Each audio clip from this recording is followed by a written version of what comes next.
Schubert was always a composer I was most drawn to since I was a young child. My mother used to listen to classical music at home pretty much all the time, and one of her favorite LPs was the Impromptus by Schubert, and I remember immediately being drawn in by the music. It just felt like coming home to me. The music I found to be so descriptive.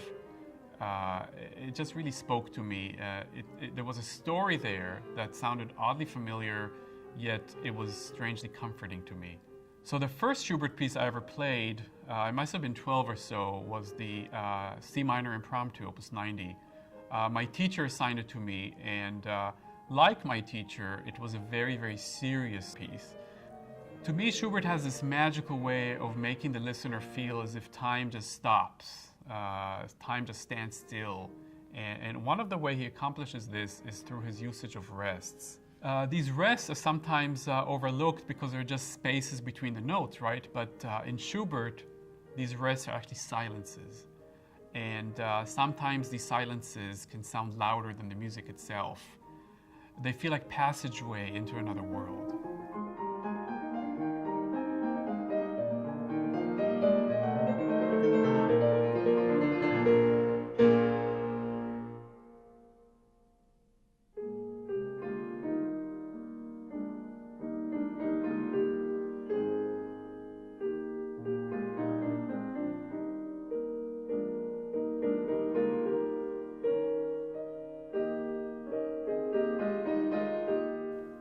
In his last sonatas, Schubert uses the same venerable sonata form that Beethoven and his contemporaries used, but Schubert extends it, superimposes it, so the music is now barely contained by this form, and as if it's trying to break loose or break free from this form.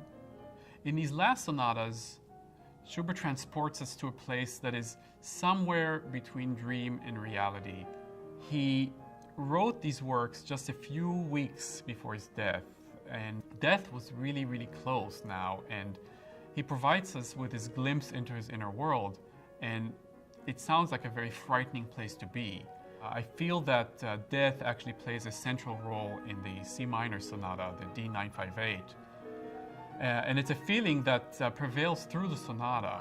It's something that is introduced in the first movement, although in a more veiled manner. There is this demonic, dark presence, but in the first movement it's sort of hidden from plain view. It's not until the last movement, though, that all hell breaks loose, and this demonic presence is now in full display.